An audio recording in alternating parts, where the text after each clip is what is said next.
বর্তমান নির্বাচন কমিশনের উপর আস্থা নিয়ে এনসিপির ইসি পুনর্গঠন ও স্থানীয় সরকার নির্বাচনের দাবিতে আজ বেলা 11টায় বিক্ষোভ।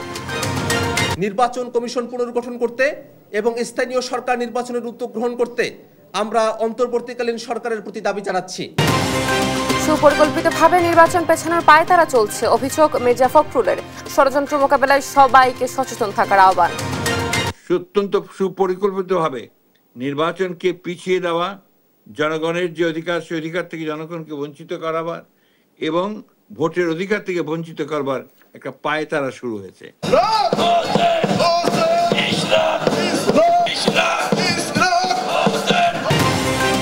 ইশরাককে দুপুরের আগে দায়িত্ব নিতে আলটিমেটাম, আদালতে বিবেচনাধীন বললেন উপদেষ্টা। রিটের আদেশ আজ। মামলায় ফাঁসির নর্দার্ন ইউনিভার্সিটি দখল করতে চায় একটি চক্র, দুফায় হামলাও চালায়। হামলার ঘটনায় ক্ষুব্ধ নিহতের স্বজনরা। উত্তরের সীমান্ত পেরিয়ে প্রতিদিনই আসছে মাদক, ছড়িয়ে দেওয়া হচ্ছে না দেশের নানা প্রান্তে। গ্রেপ্তারকৃতরা জামিনে মুক্ত হয়ে ফের চোরাচালানে। 65 লাখ টাকা আত্মসাৎ করে লাপাত্তা বরিশাল সিটি কলেজের অধ্যক্ষ সুজিত কুমার দেবনাথ। গুরুত্বপূর্ণ দলিলপত্র গায়েব করার অভিযোগ। এবং কুষ্টিয়া কৃষি বিপণনের ভবন নির্মাণ প্রকল্পে ঠিকাদার ও গণপূর্ত বিভাগের বিরুদ্ধে ব্যাপক অনিয়মের অভিযোগ, মানা হচ্ছে না কোনো নিয়ম নীতি।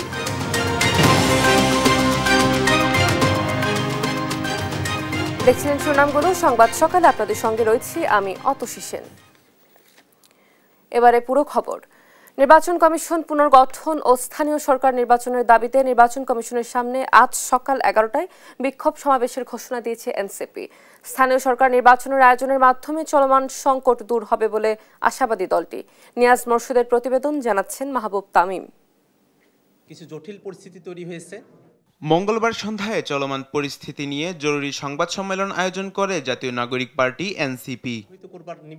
এ সময় দ্রুত নির্বাচন কমিশন পুনর্গঠন করে স্থানীয় সরকার নির্বাচনের দাবি তোলেন দলটির নেতারা। দাবি আদায়ে ঘোষণা দেওয়া হয় বিক্ষোভ কর্মসূচির। ইশরাক হোসেন বনাম শেখ ফজলিনুর তাপস গং মামলাকে নজির হিসেবে নিয়ে সারা দেশে অবৈধ নির্বাচনের প্রার্থীরা আদালতে শরণাপন্ন হয়ে এক জটিল ও সংকটময় পরিস্থিতি তৈরি হয়েছে। এ সংকট নিরসনে এবং জনদুর্ভোগ লাঘবে স্থানীয় সরকার নির্বাচনই একমাত্র সমাধান।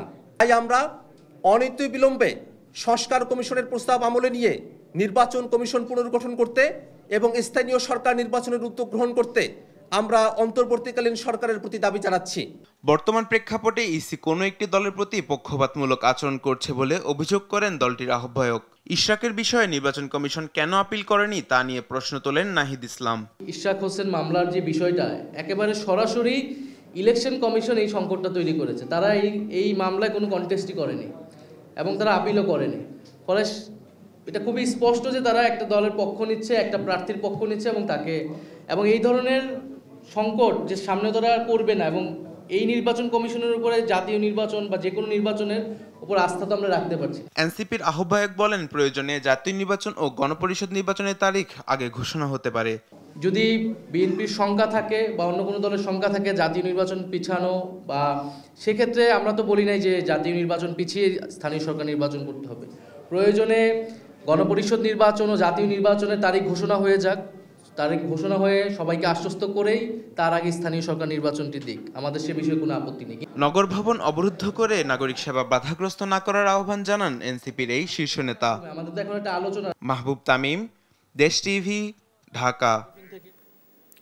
জনগণকে ভোটাধিকার বঞ্চিত করতে সুপরিকল্পিতভাবে নির্বাচন পেছানোর পায়তারা চলছে বলে অভিযোগ করেছেন বিএনপি মহাসচিব মির্জা ফখরুল ইসলাম আলমগীর। ষড়যন্ত্র মোকাবেলায় সবাইকে সচেতন থাকার আহ্বানও জানান তিনি। আর শেখ হাসিনার মতো অন্তর্বর্তী সরকারও নির্বাচন নিয়ে টালবাহানা করছে বলে অভিযোগ করেন দলটির সিনিয়র যুগ্ম মহাসচিব রুহুল কবির রিজভী। আরও জানাচ্ছেন সাইফুল রিপন। বিএনপির প্রতিষ্ঠাতা সাবেক রাষ্ট্রপতি জিয়াউর রহমানের ৪৪তম শাহাদাত বার্ষিকী উপলক্ষে গুলশান কার্যালয়ে যৌথ সভা করে দলটির নেতারা।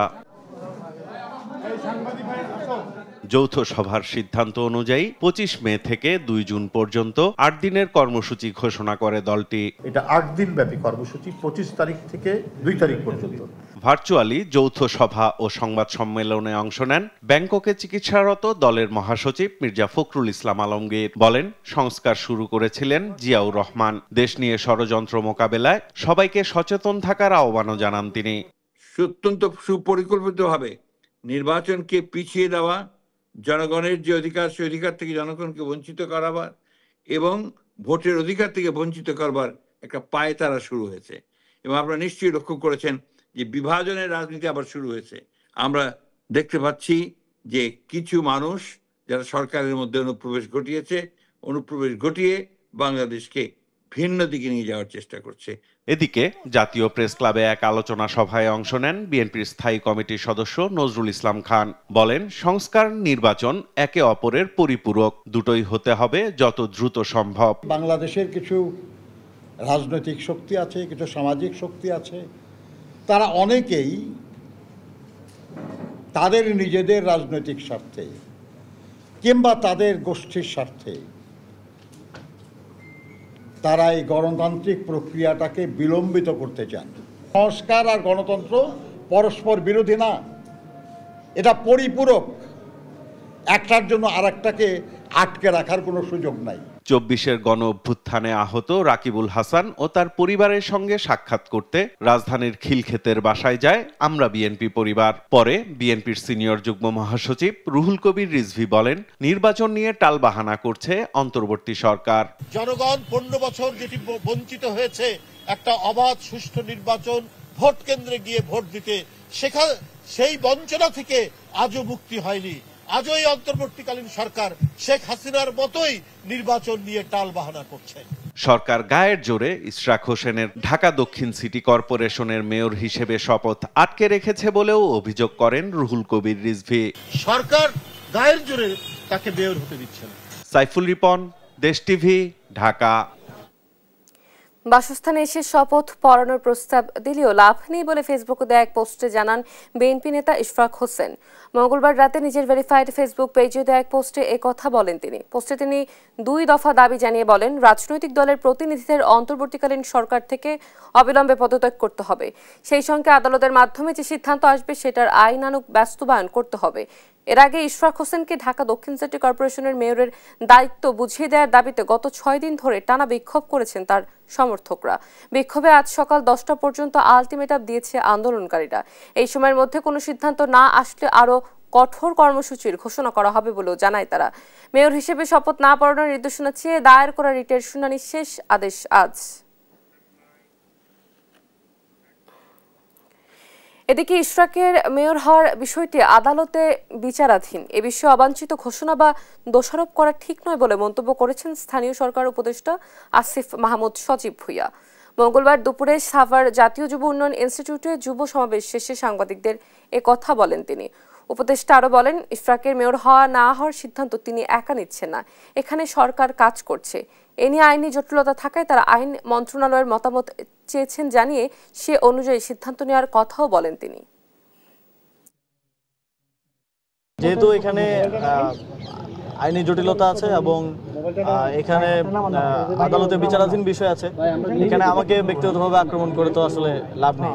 আদালতের যে আইনি লড়াই সেটা লড়তে হবে এবং যে জটিলতাগুলো আছে সেই সংক্রান্ত আমরা আইন মন্ত্রণালয়ের মতামত চেয়েছি। আইন মন্ত্রণালয় যেহেতু এক্ষেত্রে বিশেষজ্ঞ, তাদের মতামতের ভিত্তিতে হয়তো আমরা একটা সিদ্ধান্তে পৌঁছাতে পারবো।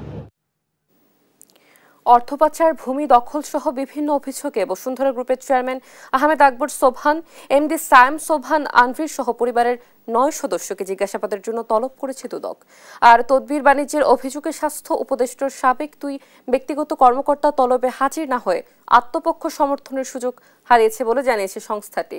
মহাপরিচালক আক্তার হোসেন বলছেন, প্রয়োজনে তাদের দেশ থেকেও নিষেধাজ্ঞা দেওয়া হতে পারে। ফজলাদিত্যের রিপোর্ট। আগেও বিএনপি জামাত অনেক কিছু করেছে, জানি না কতদূর বিচার হয়েছে। তাদের যদি আজকে বিচার হতো তাহলে আজকে সাহস পেত।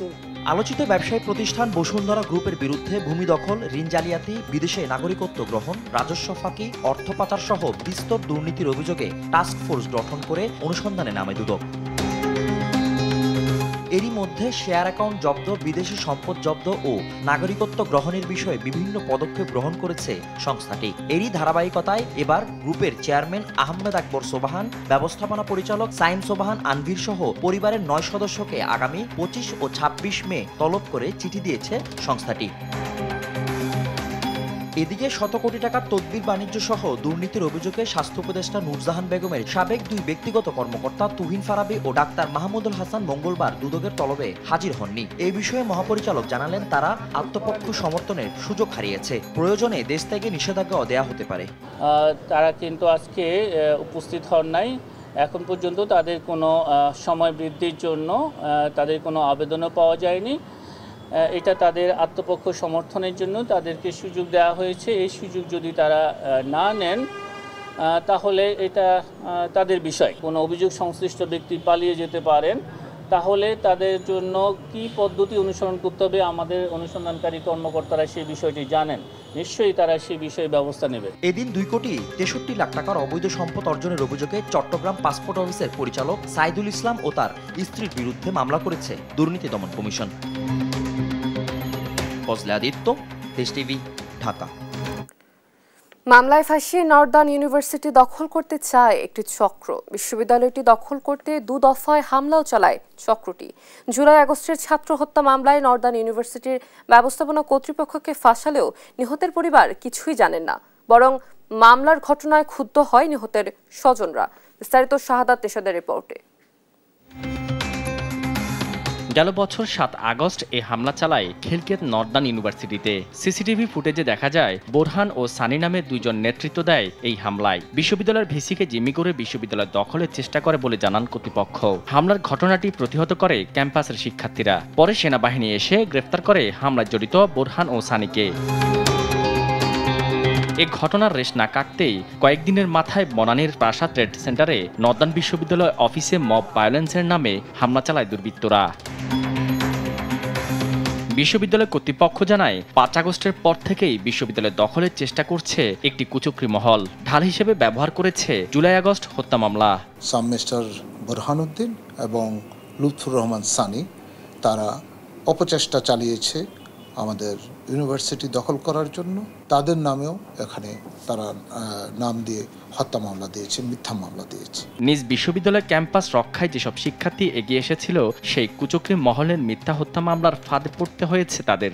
অথচ 24-এর জুলাই-আগস্টের আন্দোলনে সামনের সারিতে ভূমিকা রেখেছিল নর্দার্ন বিশ্ববিদ্যালয়ের এসব শিক্ষার্থীরাও। তারা আমাদের বিরুদ্ধে যে মামলাটা দিল, এই মামলাটার কোনো ভিত্তি বুঝলাম না। কারণ আমরা তো আসছি আমাদের ভার্সিটি ভাঙচুর হচ্ছে সেটা দেখতে বা রক্ষা করতে বা যে কোনো কিছু একটা দাঁড়াইতে আসছি বিপরীতে।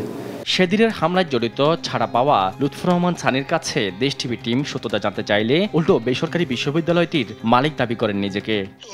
আমাদেরকে ডেকে নিয়ে গিয়ে সেখানে আসলে আমাদেরকে রীতিমতো একটা চাপে ফেলে আমাদেরকে পুলিশ ধরিয়ে এবং মামলায় আমাদেরকে জড়ানো হয়েছে। বিশ্ববিদ্যালয়টির প্রতিষ্ঠাতা ভিসি সহ কর্মকর্তাদের নামে ছাত্র হত্যার 2টি মামলার বিষয়ে অনুসন্ধান করে দেশ টিভি। গুলশান থানায় দায়ের করা মামলার বাদী জানান আসামিদের চেনেন না তিনি। একই সাথে জানান তার ছেলের মামলা করে দিয়েছিল অন্যরা। কিছু বলা হয় না যে আমার এগুলা গোছাইছে বা দিচ্ছে, তা আমি তো মনে করছি যে যাক, আমি জানি না যে এটা একজনে গোছাইছে, তুমি গেছো, তুমি যে আমাদের একটা উপকার করছো। এতে মনে করো অনেক লোক মামলা আসামি, কেউ দলীয়ভাবে দিছে, কেউ আওয়ামী লীগ করছে দিছে, কেউ মনে করেন বাড়ি শত্রুতা দিছে। তো আমার কথা যে নিরপরাধের লোক এরা আমার মামলায় না। তো শুধু তাই নয়, পল্টন থানার আরেক মামলা নিয়ে অনুসন্ধানে জানা যায় বাদী ও তদন্ত কর্মকর্তার ফোন নম্বর অকার্যকর। এরপর বাদীর ঠিকানা ধরে সন্ধান করলে দেখা যায় সেটি একটি রাজনৈতিক দলের কেন্দ্রীয় কার্যালয়। তাহলে কোনো দলীয় কার্যালয়কে কিভাবে পল্টন থানা মামলায় বাদীর ঠিকানা হিসেবে নথিভুক্ত করলো? সম্ভবত আমি যতদূর জানি অ্যাডভোকেট বাদী হতে পারবে না, বাদী একটা ঠিকানা সে দিতেই পারে। আইনজীবীরা বলছেন মামলায় ফাঁসিয়ে এমন দখল বাণিজ্যে জড়িতদের কঠোর শাস্তির আওতায় আনা উচিত। আমাদের প্রচলিত আইনে মিথ্যা মামলার সাজার বিধান আছে, যদিও অপর্যাপ্ত। নতুন সিআরপিসি চেঞ্জ হয়েছে, ওখানে মিথ্যা মামলার সাজা বড় করে আসতেছে। আমি মনে করি যদি এক্সাম্পলারি 5-10 জনকে মিথ্যা মামলার দায়ে সাজা দেওয়া হয়, এটা খুব কমে যাবে। সারা দেশে এমন দখল বাণিজ্য রোধে এখনই ব্যবস্থা নেওয়ার দাবি ভুক্তভোগীদের। শাহাদাত নিশাদ, দেশ টিভি, ঢাকা। সকাল। উত্তরের সীমান্ত পেরিয়ে প্রতিদিনই আসছে মাদকের চালান। অভিনব কায়দায় এসব মাদক ছড়িয়ে দেওয়া হচ্ছে দেশের বিভিন্ন প্রান্তে। মাদকদ্রব্য নিয়ন্ত্রণ অধিদপ্তর বলছে আটকের পর জামিনে মুক্ত হয়ে আবারও জড়িয়ে পড়ছে মাদক চোরাচালানে। সীমান্ত এলাকাগুলোকে রুট হিসেবে ব্যবহার করছে তারা। কাজী শাহেদের প্রতিবেদন। উত্তরের বিভিন্ন সীমান্ত পথ দিয়ে আসছে মাদক। মাদকদ্রব্য নিয়ন্ত্রণ অধিদপ্তর যে চালান উদ্ধার করেছে তার চিত্রই দিচ্ছে এমন তথ্য। মাদকদ্রব্য নিয়ন্ত্রণ অধিদপ্তরের অভিযানে আটকা পড়ছে মাদকের চালান। তবে গত বছরের 6 মাসের চেয়ে এবছরের 4 মাসে উদ্ধারের চিত্র দ্বিগুণের বেশি। সবচেয়ে বেশি আসছে গাঁজা। একটা বিষয় উল্লেখযোগ্য যে মাদক ব্যবসায়ীরা বিভিন্ন প্রযুক্তি অবলম্বন করছে, আমরাও সেটির সাথে সাথে তাল মিলিয়ে এগিয়ে যাচ্ছি এবং তাদের যে কৌশল সেই কৌশল রপ্ত করে আমরা এই মূলত গাঁজার যে সিন্ডিকেট সেগুলো উদ্ধার করতে সমর্থ হচ্ছি। মাদকদ্রব্য নিয়ন্ত্রণ অধিদপ্তর বলছে মাদকসহ যাদের গ্রেপ্তার করা হচ্ছে তারা দ্রুত জামিনে মুক্ত হয়ে আবারও জড়িয়ে পড়ছে কারবারে। একাধিকবার গ্রেপ্তার মাদক কারবারিদের তালিকাও করছেন তারা। গত সপ্তাহে একটা রিপোর্ট করেছি যে প্রায় 8 থেকে 10 জন ব্যক্তি আমাদের কাছেই 8 থেকে 10 বার করে আটক হয়েছে এবং বড় বড় মামলা 110 কেজি গাঁজাসহ 60 কেজি গাঁজাসহ, এবং তারা ওই 2 মাস 3 মাসের মধ্যে ওই সিন্ডিকেট তাদেরকে আপনার জামিনের ব্যবস্থা গ্রহণ করে এবং জামিনে নিয়ে আসার উদ্যোগ গ্রহণ করে। তো এটার কারণেই মূলত হচ্ছে যে বারবার তারা এই অভ্যাসগত অপরাধীতে পরিণত হচ্ছে। রাষ্ট্রপক্ষের আইনজীবী বলছেন মামলার পর তদন্ত ও বিচার প্রক্রিয়া ধীরগতিতে হওয়ায় অপরাধীরা সুযোগ নিচ্ছে।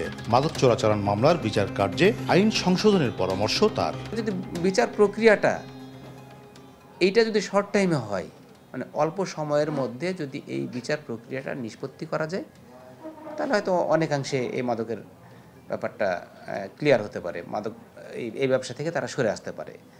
সুতরাং আমাদের এই মাদকের মামলাগুলি যাতে দ্রুততম সময়ের মধ্যে নিষ্পত্তি হয়, এই জন্য আইন সংস্কার প্রয়োজন। আইন শৃঙ্খলা বাহিনীর চোখ ফাঁকি দিতে নানা কৌশল নিচ্ছে মাদক কারবারিরা। ব্যবহার করছে সরকারি বিভিন্ন দপ্তর ও মন্ত্রণালয়ের স্টিকার। কাজী শাহেদ, দেশ টিভি, রাজশাহী। আওয়ামী লীগের আমলে ক্ষমতার প্রভাবে বরিশাল সিটি কলেজের অধ্যক্ষ হন সুজিত কুমার দেবনাথ। যদিও তার উপযুক্ততা ছিল না, কলেজ থেকে 65 লাখ টাকা আত্মসাৎ এবং গুরুত্বপূর্ণ দলিলপত্র আত্মসাতের অভিযোগ রয়েছে তার বিরুদ্ধে। সরকার পরিবর্তনের পর পেনশন না নিয়ে পরিবার সহ লন্ডনে পালিয়ে যান। তার স্ত্রী রিনা রানীও স্বামীর সঙ্গে লাপাত্তা। সচেতন মহল ও কলেজ কর্তৃপক্ষ অভিযুক্তদের বিরুদ্ধে দ্রুত আইনি পদক্ষেপ গ্রহণের দাবি জানিয়েছে। শাকিল মাহমুদের রিপোর্ট, জানাচ্ছেন অঙ্কন চৌধুরী। সুজিত কুমার দেবনাথের বিরুদ্ধে বরিশাল সিটি কলেজের ভারপ্রাপ্ত অধ্যক্ষ হিসেবে দায়িত্ব পালনে নানা অনিয়ম ও দুর্নীতির অভিযোগ উঠেছে। কখনো আওয়ামী লীগের নেতাদের আত্মীয়, কখনো একনিষ্ঠ কর্মী হিসেবে প্রভাব খাটিয়ে তিনি পদটি বাগিয়ে নেন। 2015 সাল থেকে 23 সাল পর্যন্ত দায়িত্বকালীন সময়ে সহকর্মীদের মতে তিনি জ্যেষ্ঠ শিক্ষকদের উপেক্ষা করে ক্ষমতার অপব্যবহার করেন। অনিয়মে সহযোগিতা না করলে শিক্ষকদের পড়তে হতো নানা বিপদে। চলতি বছর অডিটে উঠে আসে প্রায় 65 লাখ টাকার বেশি অর্থ আত্মসাৎ করেন তিনি। এছাড়া কলেজের গুরুত্বপূর্ণ নথি, আয় ব্যয়ের হিসাব ও জমি জমার দলিলপত্র গায়েব করার প্রমাণ মিলে তার বিরুদ্ধে।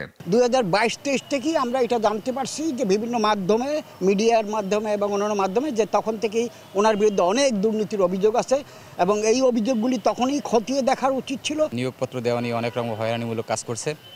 তারপর যোগদান করানো নিয়ে, বিশেষ করে আমি আইসিডিতে এখানে ট্রান্সফারের মাধ্যমে আসছি, আমার সাথে অনেক হয়রানিমূলক আচরণ করছে। অনেক সময় দেখেছি যে বিভিন্ন স্টুডেন্টদের উপবৃত্তি, এই ক্ষেত্রে শুনেছি যে উপবৃত্তিটা হয়তো ফেয়ারলি হতো না। তবে অনিয়মের জন্য 2023 সালে তাকে ভারপ্রাপ্ত অধ্যক্ষ পদ থেকে অব্যাহতি দেওয়া হয়। পরে সরকার পরিবর্তনের পর পেনশনের অর্থ না নিয়ে তিনি সপরিবারে লন্ডনে পালিয়ে যান। কলেজের কর্তৃপক্ষ তাকে কারণ দেখাতে নোটিশ দিলেও কোনো সাড়া মেলেনি তার তরফ থেকে। ফলে থানায় একটি সাধারণ ডায়েরি করা হয়। কিছু কিছু কাগজপত্র পেয়েছি, আপনার শুধু প্রিন্সিপালই টাকা পাঠাইছে, অন্য কোনো কমিটির বা যারা পরীক্ষা কমিটিতে থাকে তাদের কোনো স্বাক্ষর নাই, শুধু প্রিন্সিপাল এককভাবে এই টাকাটা উত্তোলন করেছে। এদিকে সুজিতের স্ত্রী রিনা রানী, যিনি আব্দুর রব সেরনিয়াবাদ সরকারি কলেজের সহকারী অধ্যাপক, তিনিও জানুয়ারি মাস থেকে অনুপস্থিত। উনি গত জানুয়ারি মাস থেকে কর্মস্থলে অনুপস্থিত, উনি কোনো ছুটি নেননি, অননুমোদিতভাবে উনি অনুপস্থিত। ইতিমধ্যে আমরা ওনার কাছে 2 বার আমরা নোটিশ দিয়েছি। সুজিত ও তার পরিবারের সদস্যদের সাথে যোগাযোগের চেষ্টা করা হলেও কোনো ধরনের সাড়া দেননি তারা। অডিট রিপোর্টে অনিয়মের সত্যতা পাওয়ায় দ্রুত আইনগত ব্যবস্থা নেওয়ার কথা জানিয়েছেন কলেজ কর্তৃপক্ষ। একটা রিপোর্ট পেশ করা হয়েছে এবং সেইটা আমরা গভর্নিং বডিতে আলোচনা হয়েছে। সেখানে 56 লাখ টাকা, এখানে 65 লক্ষ টাকা সেখানে দেখা যায় তিনি আত্মসাৎ করেছেন।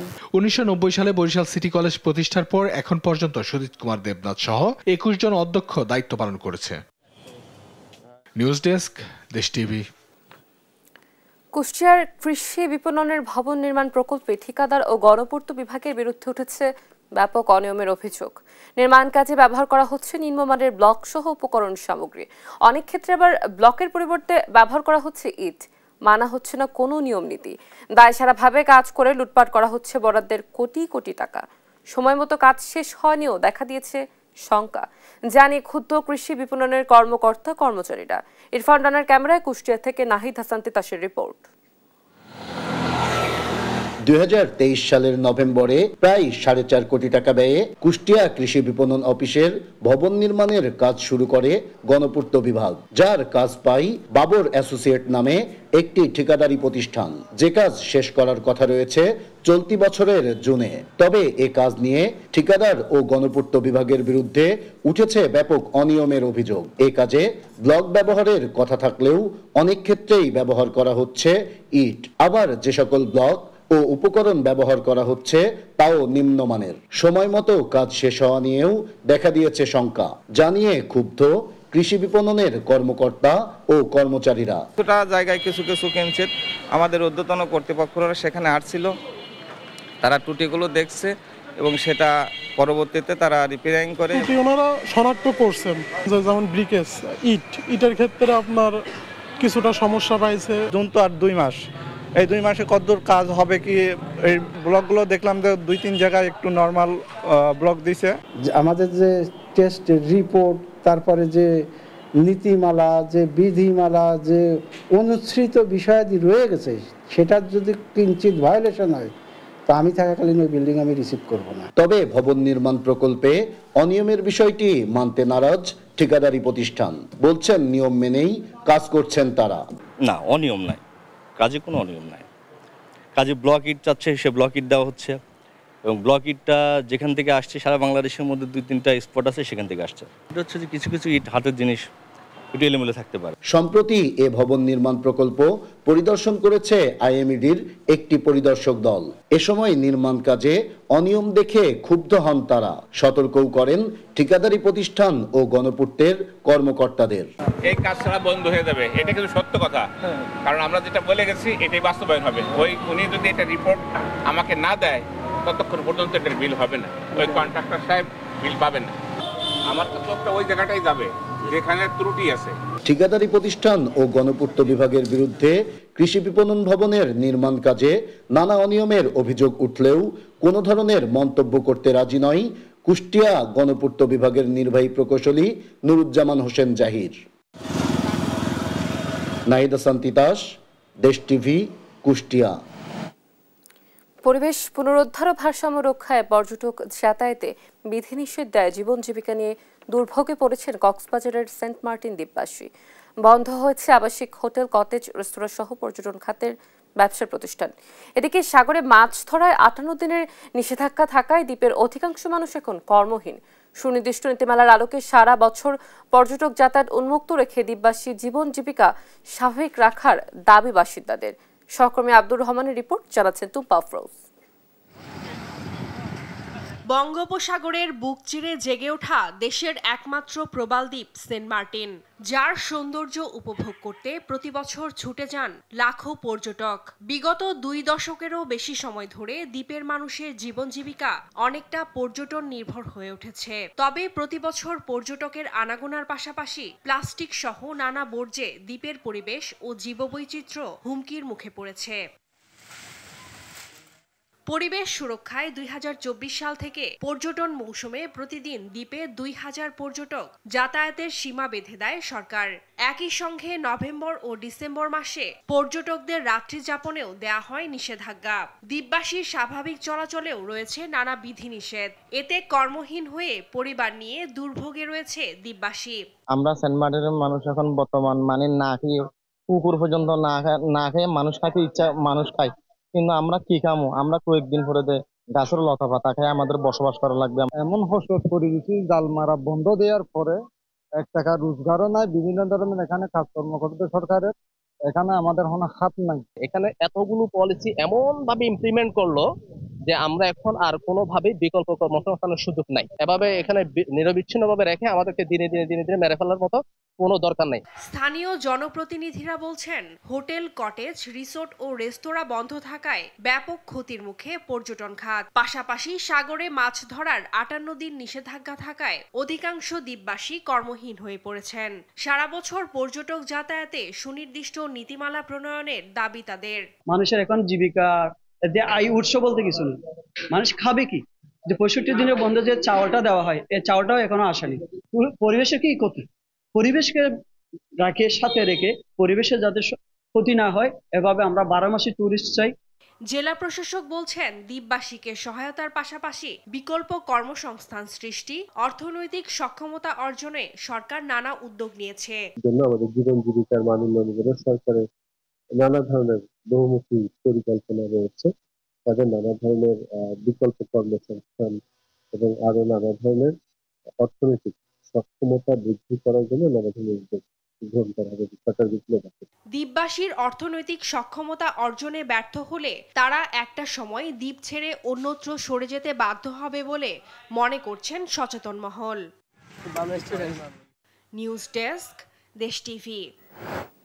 দেখছেন সংবাদ সকাল।